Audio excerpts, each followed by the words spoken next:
Julian, how's traffic in Atlanta? It's going well. It's going well.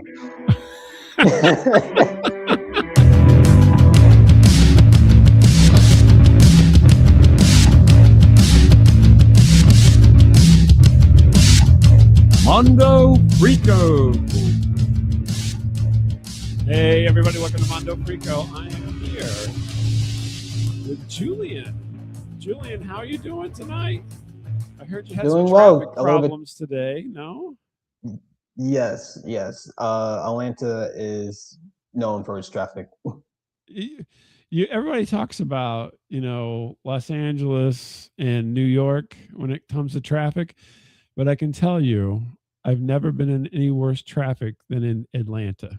You were right. You will not find anything worse than Atlanta. I would say a second close, oddly, was Nashville. Really? I've never been to Nashville. Oh, literally on the highway, come to a complete stop. You can't even see Nashville. It looks like you're in the middle of nowhere. Okay. Everything stops, and then you just creep along until you finally see the skyline for Nashville. And it's just, kind of like Atlanta, because Atlanta's that way too on the highway. Sometimes you'll just stop in the middle of nowhere, close to Atlanta, but really not even see the city, where in Los Angeles and New York and everything, at least you see a city. That's very true. That is very true. And I have heard Nashville is Tennessee, Atlanta. So yeah, maybe. Exactly. It is Atlanta and Tennessee. You're correct. I think you're right.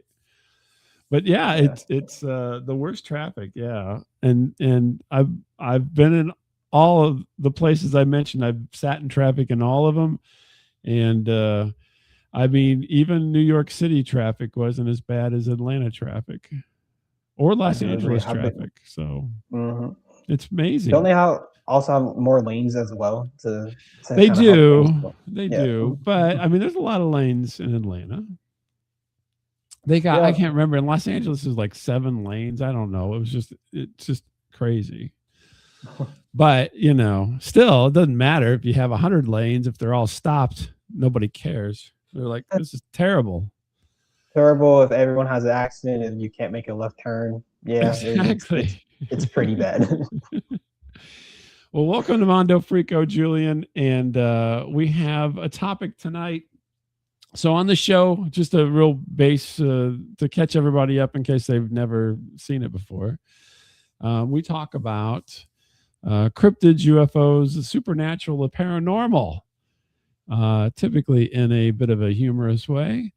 But also we talk about, what's happening with these things. And at the end of it, you and I will have a quick discussion on what we think about it. Is it real? Is it fake? Is it legend? We'll find out. So now I always give everybody a choice at the beginning of this show. Well, first of all, tell us a little bit about Not Enough Questions and NEQ pods. I always like to get these things at the front, because then if people don't listen to the whole thing, at least they get to hear what you got going on. All right. Not Enough Questions is a podcast that I run, and I say it's what do I say? It's a podcast where you can find, not every episode's for everyone, but you find a piece of humanity in every episode.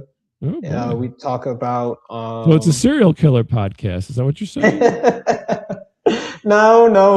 Okay, sorry. It's more so perspective-based critical thought questions. Oh, so okay. ask questions. Yeah, I shouldn't have said that. Yeah. maybe I'll get a murder on there. A piece of humanity in every bite. Yes. Questions range from what is your dream job? What can you have 2 feelings at once? What crime would you commit knowing you're gonna get caught? And some more funny ones, some more serious ones. It's a great time. It's an hour. It's an hour podcast. Oh, there you go. See, look at that. I've actually been on the show with Julian at least twice. Twice. Yeah, I was just saying, I think it's twice. And it's a lot of fun. And I'm sorry, I don't remember my question, but I think there was not enough of those questions. I can guarantee you there's more to come. right? I think the questions I said actually were the ones that you were on. The what was your dream job? Oh, right. Okay. And then And can you have two feelings at once? I said professional tanner. Sitting in the sunshine. That was my dream job. Something like that. No, I don't think I said that at all. But everybody should check it out at NEQ Pod on the socials, or you can follow this link tree. It seems longer than it really is. Not Enough Questions podcast. So when you say it, it's like, wow, that really rolls off the tongue. When you look at it, you're like, gosh, there's a lot of letters there. But it's all good. All good. So at the beginning of the show, I always ask the guests, we always have a quiz. And I'm going to give you the option of either doing the quiz before you even know the topic, or we'll talk a little bit about the topic. I'll tell you about the topic, and then you can take the quiz. I'd rather take the quiz now. He's going to take the quiz. Quiz. Quiz. Oh my gosh. Quiz. Take the quiz right off the bat. All right, let me get the quiz up here for you. Tell me if you can see it. It's a little. You might not be able to read all of it. it. I'll try to make it bigger for you here. Okay, let's see if I can. And oh my goodness, I hit the wrong button. Hold on a second. Let's start that over. Don't give that answer. Here, is that a little bit better? It's better. And I'll read them off. Don't worry, I'll read them all off to you, so Perfect. you don't have to memorize them. And you already heard the wrong answer. If you get the wrong answer, what you hear is a buzzer. Love the hint. Okay. And you can take a hint. So the legendary creature Altamaha-ha, affectionately nicknamed Altie, is a cryptid reported to inhabit which state in the American South? Is it Georgia, Ohio, Idaho, or Alaska? And if you notice there, it says easy. Yeah, because I'm knowing these questions like there's no. I think Georgia. Georgia should be the only Southern American state in here. Yeah, I don't think Alaska's in the southern part. There you go. Correct. Altamaha-ha is Georgia's most famous river monster legend, primarily associated with the Altamaha-ha River and coastal marshes around Darien and McIntosh County. There you go. Now you kind of know what we're talking about tonight, right? So, according to eyewitness folklore, this is question number 2. So far, you got one correct. According to eyewitness folklore, which physical description best fits how Altamaha-ha is typically described?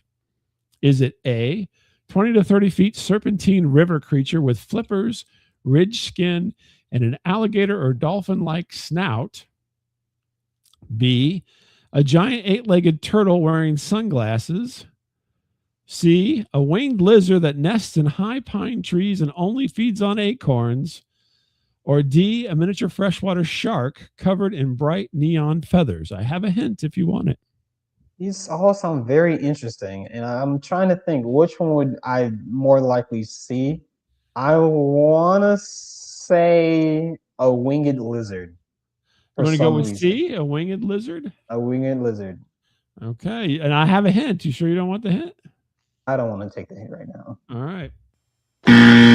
Oh, sorry. Witnesses usually report a 20 to 30-foot aquatic creature that undulates vertically through the water, sporting paddle-like flippers and a long snout. All right, you got one right and you got one incorrect. It's fine. You're doing fine. You're doing fine. This is why I want to take the quiz now. Get all the wrong answers out. Now, this one's a hard question. It says, long before European settlers documented sightings, legends of a giant snake-like river creature in this region originated with which Native American group? Was it A, the Muscogee or Creek and the Yamasee peoples? B, the Inuit of northern Canada? C, the Hawaiian monarchy? Or D, the Aztec Empire? I have a hint. I'm going with my gut and saying A. All right. The Muscogee Creek and Yamasee oral histories describe a large water serpent or river beast inhabiting the waterways of coastal Georgia centuries before any modern sightings. Hey, you're doing good there. You got 2 correct. We got a couple more to go. We got 5 questions altogether. Which historic coastal Georgia town serves as the cultural hub of Altamaha-ha lore, even featuring a dedicated statue and adopting the monster as its local mascot? Is it A, Darien, B, Paris, C, Honolulu, or D, Reykjavik? I have a hint. We have these in. I would take a hint. Yeah, please just give me the hint. This small port city sits right at the mouth of the Altamaha-ha River in McIntosh County. Well, since I don't know this county, I'm going to go with A. There you go, right again. Darien, Georgia celebrates Altie with public artwork, museum displays, and tourism merchandise, of course, embracing their friendly neighborhood river cryptid. Wow, you're doing great. You got 3 right. You've only got 1 wrong. It's our last question. You've easily, you've almost aced it. We'll say you get a B+ if you get this one right. I can work with that. Biologists and skeptics frequently suggest that the sightings of Altamaha-ha might simply be mistaken identities of which large prehistoric-looking native fish found in the Altamaha River. What could that fish be? Is it the Atlantic sturgeon, a goldfish, a neon tetra, or a guppy? And I have a hint. I wish I knew what Atlantic sturgeon looks like. It's between A or C. Neon. What was it? Tetra. Tetra.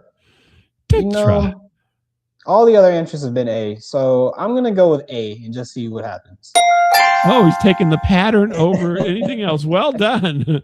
The Atlantic sturgeon and occasionally manatees or alligator gar is the leading biological explanation because of its bony plates, scutes, and impressive size. Look at that. Only missed 1, 4 out of 5, 80%. I think that's a solid B right there. What'd you say? It's passing for me. You certainly passed the class, right? Don't have to worry about that. So good job on that. I was going to find a picture of the Atlantic sturgeon for you to show you. I have an idea of what a sturgeon looks like. I don't know if you do, so I was going to show you. There you go. This is what an Atlantic sturgeon looks like right here. See, it's real bony and everything. And there's many different types of sturgeon, and a lot of them are in lakes and rivers. And at least where I've heard of them, they're usually near a dam. So if there's a dam on a lake, then they usually hang out at the bottom of the dam. Interesting. Yeah, there's a little tiny one there. Baby one. They kind of look like a cross between a fish and an alligator. Almost. Yeah, exactly. Look at that. What was the other thing they said it looked like? Atlantic sturgeon. Oh, neon tetra. Neon tetra is a little tiny fish. Oh, tiny fish. I had those growing up in a fish tank when I was a kid. They look like little minnows. They're really quite small, I don't think they have one where somebody's holding it, but yeah, that's a neon tetra right there. They're very brilliantly colored. So these at the fair, because I feel like I got you get goldfish, and I think you get neon tetra because they cost nothing. I mean, they literally cost like nothing. So you used to be able to get them for like a nickel or something. It's just ridiculous. So there you go. Now let me read a little bit about the Altamaha story, and then we're going to talk about it. How's that? Here we go. That works with me. Yeah, story time. I like this. The Altamaha-ha, often affectionately called Altie, is Georgia's most celebrated aquatic cryptid, said to inhabit the murky marshes, abandoned rice canals, and brackish river mouth of the Altamaha River, near Darien in McIntosh County. Deeply rooted in indigenous Muscogee folklore, modern reports commonly describe a creature measuring between 20 and 30 feet in length with a dark serpentine body, small front flippers, a ridge back, and a head resembling an alligator or garfish. Unlike true serpents or fish, witnesses frequently report that Altie swims with a vertical, undulating motion similar to a dolphin or seal, surfacing briefly before vanishing into the winding coastal waters. Sightings of the river monster surged throughout the 20th and 21st centuries, often reported by local fishermen, boaters, and scouts navigating the tidal network. While biologists and skeptics suggest these encounters were likely misidentifications of large native wildlife, such as manatees, massive alligator gars, or giant Atlantic sturgeons, the creature has become an enduring piece of Georgia coastal lore.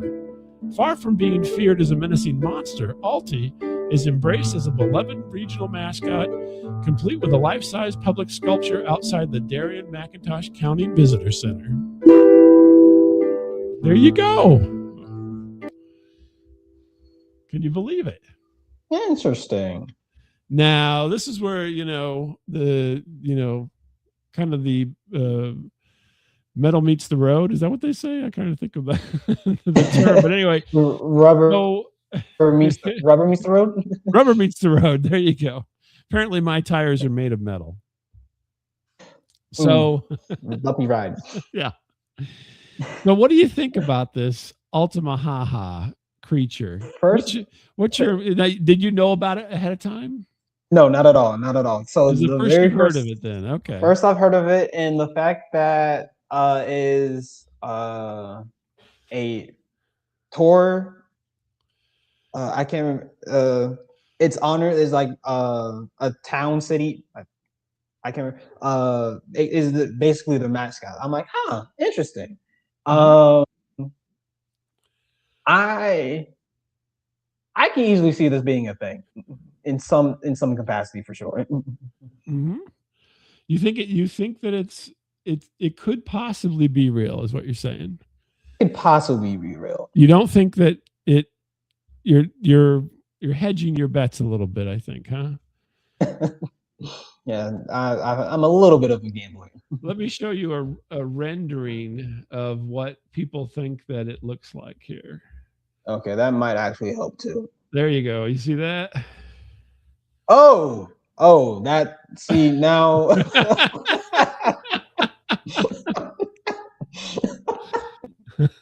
I might have to retract what I think is real. You thought it was going to be smaller, I guess. Huh? Yeah, I thought it was going to be like a manatee size, so something. Oh, like yeah. smaller. Well, because in the story they talk about that everybody it's just they're mistaking a manatee for this thing, but this is, they said 20 to 30 feet long, which is a creature. Manatees typically aren't 20 feet long. Manatees are typically, I think, between like 6 and 8 feet. They're like human size, right? And sturgeons can be that big as well, right? So if they're older, and gar, which looks kind of like a sturgeon. So yeah, this is a little bit. It's a little bit bigger. They call it the Loch Ness Monster of Georgia. Some people have called it. Exactly what I was thinking. Like, this looks like Nessie, but in a swamp.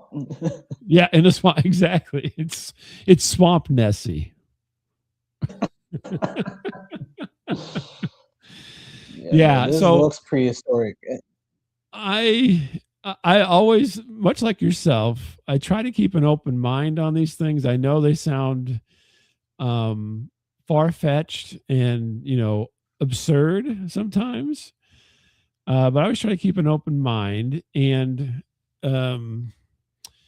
it does say that the indigenous people talk about this, right? And one of the things that I always side with is, everybody thinks that people from the past are stupid, right? But they base that on the current level of education. But the realities to me are people of the past aren't stupid, because if they were to take their skill set and apply it to us, we are stupid. We can't make anything. We can't, most people don't even grow anything. And so those older people from the past know way more about all that stuff than we do, because we don't have to. And so I think that's a misnomer. And so I'm thinking, if the indigenous people say they saw something like this, maybe they did. Yeah. How long ago? Indigenous people? Yeah, because They said it was from the. Let me go back to my notes here. So the sightings have been through the 20th and 21st century, but it says that there's legends and stories back from the Muscogee Creek folklore. So that's probably pre 19th, so 18th, 17th century was whenever we in the 16 and 1700s is whenever Europeans infiltrated North America and made all of the native people's lives miserable. And the interesting, now this is I'm again, the problem with history's all only told through the people who survived history, right? So you have to take everything with a grain of salt at certain points, but there's statements I know out there that even the indigenous people, whenever they moved into parts of North America, there had already been people there. So like forests had been cleared for agriculture and so forth. And so they didn't even have to do that. They just kind of showed up and it's like, hey, there's a big open spot of ground. I'm just going to plant some stuff and have a life here. So they didn't even have to do the work. So that means there was a whole other civilization prior to them, same all the way down through South America, same stories, right? Because over in Europe and Asia, that goes way back, but there's a little more documentation than there is here in Canada, United States, Mexico, South America kind of situation, right? So but anyway, so we don't even know how far back that we're talking, but we know that group, so that would be 17th, 18th century, had legends that then came forward over time to be documented by the people in power, I guess you'd say, and they said, oh yeah, we saw this thing, and so I don't know that it's necessarily there now. But I'm not going to say that it wasn't there then, because I think it's also quite rude to just say, oh, those crazy indigenous people didn't know it. There was just a manatee. It was just a gar, Yeah. It's a bit presumptuous, don't you think, for everybody to come in and tell them what they saw? Yes. That, and I'm also thinking about just the language barrier of how things could be translated. So there might not have been an exact one-to-one definition of what people were describing. That could be. You're right. It could be. But it's interesting to me that I'll be honest, I didn't know this thing existed until I did a little research on it. So, and that was only recently. So only earlier today, I did my research on this, because I thought I'll pick something for Julian that is somewhere close to home, because I always kind of like to, have something that is in the area. So either if you knew about it, then we would have that. But if you didn't know about it, then now you do. So it's one of those kind of situations. But I think it's interesting. And I think also because one of the biggest categories of cryptid are these sea monsters. I mean, oh yeah. So you have, and they're everywhere. So you have Loch Ness. So you have Nessie, right? You got Ogopogo up north, right? You got Champ in Vermont. There's a sea monster called Champ who lives in Lake Champlain, supposedly. Okay. And these are all freshwater sea monsters. These aren't, ocean deep kind of megalodon kind of things. These are all things that live in fresh water. And it goes on and on. I mean, there's literally like 100 of these sea monsters all over the world that are localized, right? People say, oh, there's like over in Norway and Sweden and everything, they have them, and over in Europe and Asia, everybody has a sea monster story. That's a freshwater sea monster at that, not a saltwater, not an ocean sea monster, That's a freshwater. very interesting. Yeah, and nobody ever catches them. In just like Nessie, right? Nessie's just the famous one. But if you look, and let me do a real quick search here. Yeah.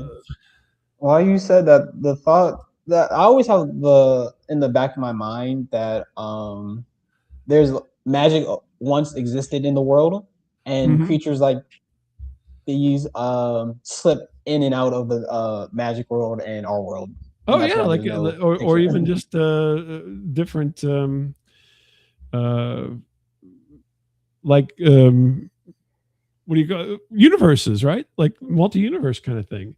So in North America, Ogopogo and Champ, which I mentioned. In Africa, it's the Mingwa and the Ikanyumba. In Okay. Asia, Akrakamu. I'm saying these all wrong. Makara. In Europe, it's the Kraken, the Leviathan, and the Scylla. Okay. So all I've these heard the Kraken things, for sure. yeah, the Kraken, yeah, is famous, right? Because it's in mythology though, but still, it's from like Roman Greek times, right? Yeah. And so yeah, it's just interesting that there's so many. I just made it into a list. In Norse tradition, there's the Hafgufa and the Lingbaka, the Jorgmungur, the Sea Monk, the Charbis, the Cetus, the Landon, the Ketos, the Hydra, the Siren. I mean, it goes on and on. There's so many. In France, it's the Taresk. And so in Sweden, it's the Storjutret. Ooh, can't say all these things. Ooh. But anyway, it just goes on and literally almost all across the world, not just in the United States or Europe. And Asia has them. Africa has them, many of them. And so, yeah, the list is actually, let me show you this list here. So if you look, yeah, wow. I'm scrolling. This is all sea monsters that look like Nessie. Oh, that just look, wow. I did not know there's.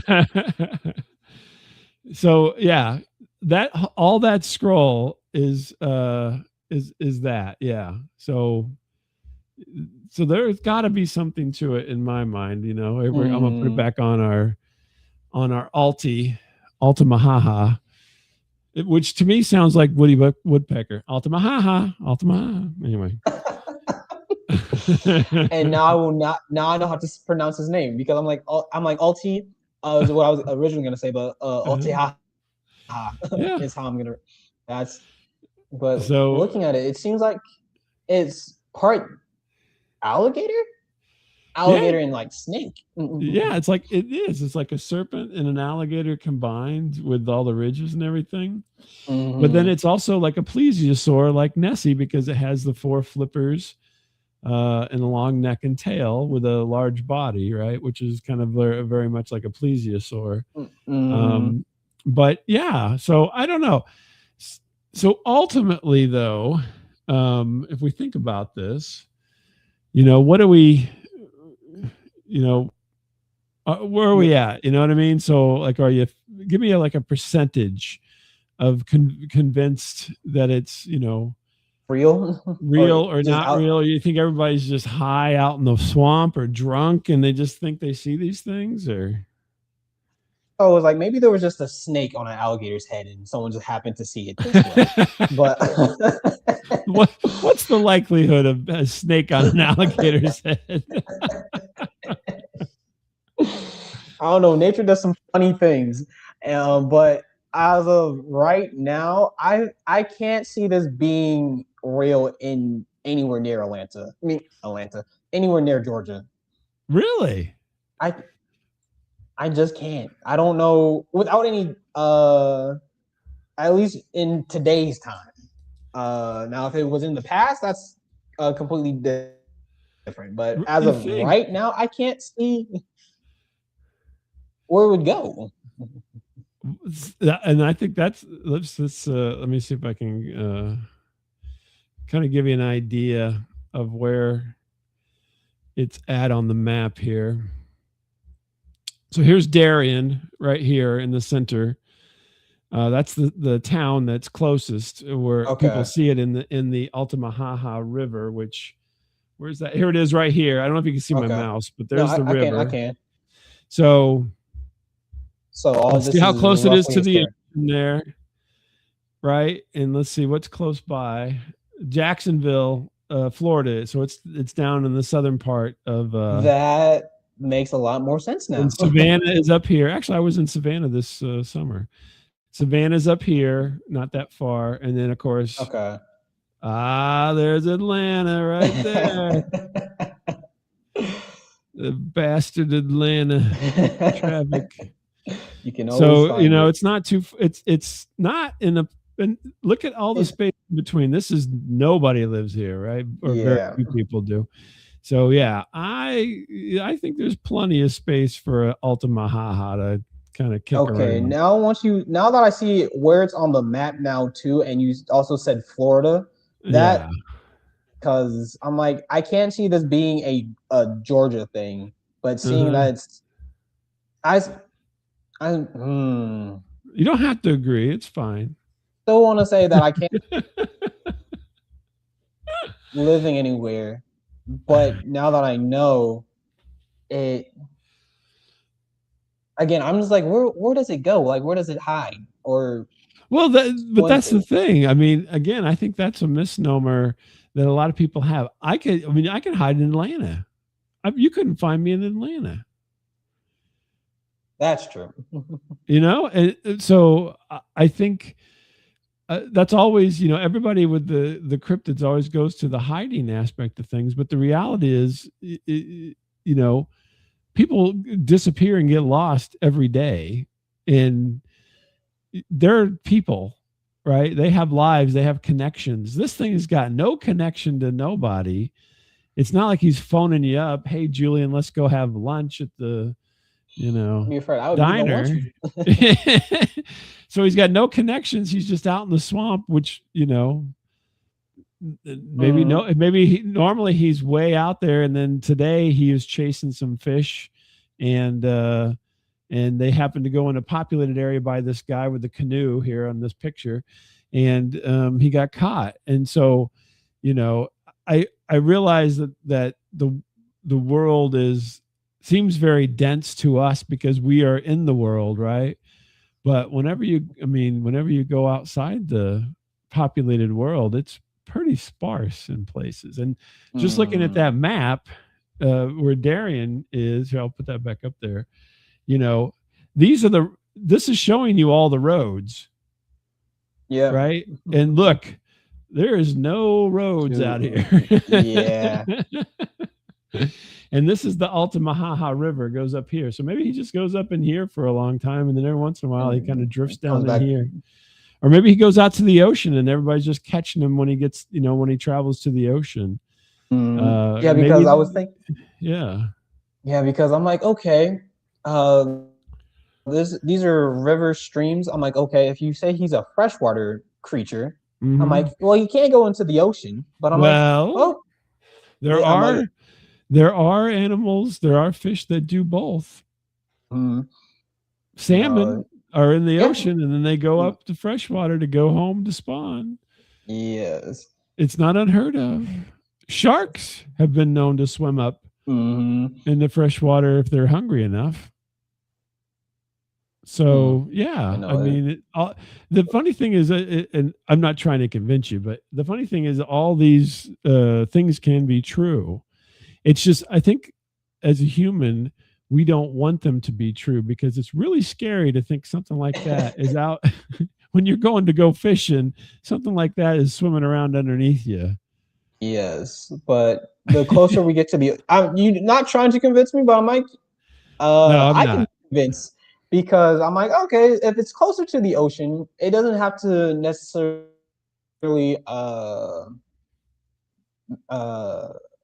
make sit on land or anything, so it can just pop back into the ocean, come up here when it because the ocean is big enough for a school of these Altamaha-ha.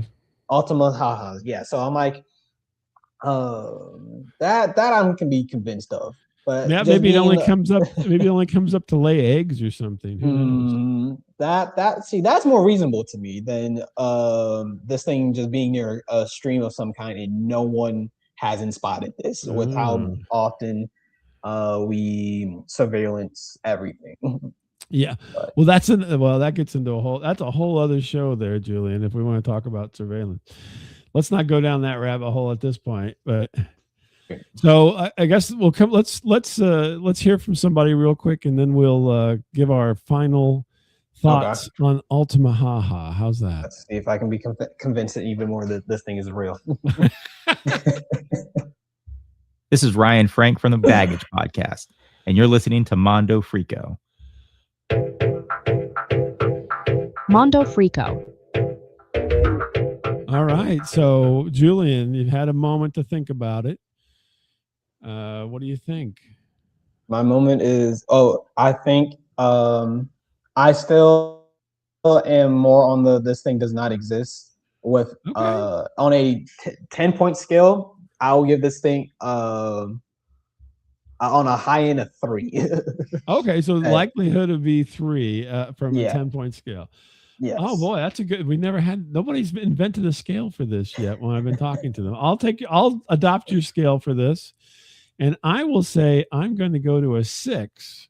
6. A 6, which means it is just barely more than 50%. Okay. Likely to be the only reason I'm saying that is because obviously AI rendered this picture for me. It's not a real picture. And the closer that something appears today is, I believe it's less likely to be real. Whenever you have folklore and tales from the ancient people, the people who have lived here for a long time, I tend to buy into it because, I don't think they were sitting around going, hey, let's make up some outlandish thing to fool everybody because they were more worried about eating and having a good life. And so that wasn't a thing. I mean, I'm sure there was some parts of it, but it wasn't like as big a thing as now where everybody wants to trick everybody. And yeah, that's very true. And so that's the only reason I go above a 50 on this one. I like the reasoning. Yeah, that's the show. Okay. There you go. Do you want to tell everybody again where to find you on the internet? And we'll wrap it up. You can find me at Not Enough Questions. My name usually changes between something, and you can follow me at NEQ Pod. But yeah. There you go. Linktree, Not Enough Questions podcast. Julian, thank you very much for discussing the Altamaha-ha, the Georgia Nessie. Thanks for you inviting would me. never thought that this was going to happen tonight. No, not at all. Now that you said it a couple more times, it also reminds me of a sandwich. Like that should be a sandwich in like Jersey Mike's or something. It's the Jersey Mike's Altamaha-ha. See? It's the ultimate sandwich for the ultimate wet creature. I don't know what to say on that part. Hang on just a minute, Julian. I'm going to play us out here.